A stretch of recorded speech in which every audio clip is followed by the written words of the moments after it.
Welcome to the Cinematologist Movie Reviews, diagnosing cinema one movie at a time.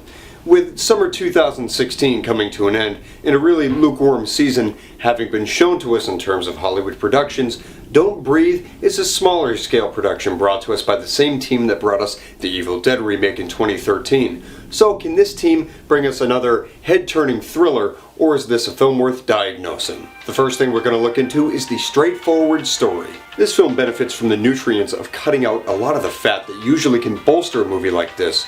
Rather than explain too much or get distracted by other plot lines, this film gets right to the point and brings forth the setup quickly and concisely.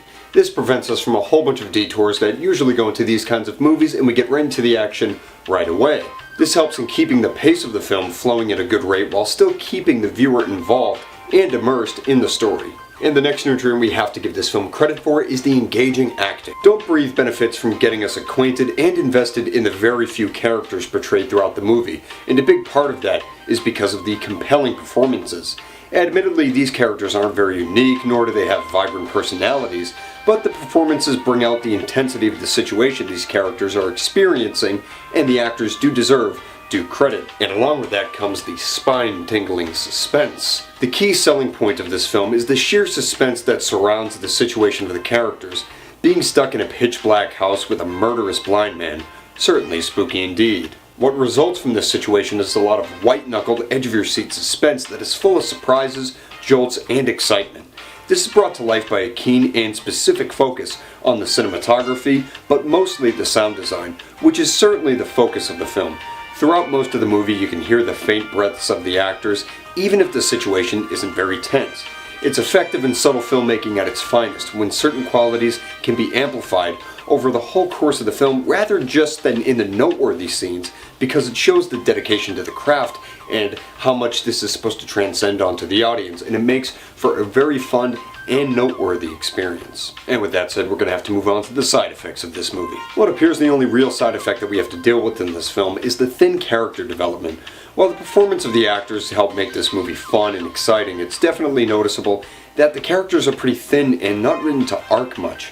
The blind man has a development to his character that is quite sinister, but other than him, our main characters aren't very interesting at all, and they rely fully on the performances of the actors to get through the film. Luckily, the actors do a good job, but the characters don't help in keeping us invested completely in their journeys if they are to escape these walls. And because of that, this provides a slight defect to the movie that almost takes us out of it in a sense before drawing us right back in at the conclusion, which is actually quite an insane ride. So with that said, why don't we move on to the prognosis of this film?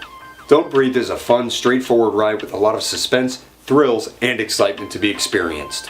In a summer of many releases that have been forgettable or downright bad, Don't Breathe serves its purpose in being a simple and exciting film for all the right reasons, and it's exactly what we need at the end of what's been a really lukewarm season. With the suspense also some real blood-spattering violence that I would really suggest that some of the younger viewers maybe refrain from seeing, along with some of the other disturbing imagery shown throughout this film. So keep an open mind, and maybe hold back on this if you're a little faint of heart. I'm going to prescribe Don't Breathe to any moviegoer, and especially those who are in need of some cinematic cardiovascular stress.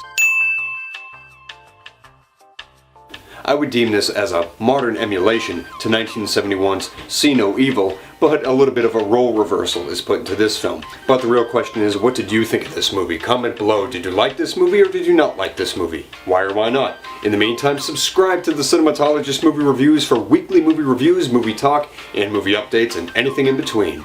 Until next time, I'm the Cinematologist, diagnosing cinema one movie at a time. Thank you for watching.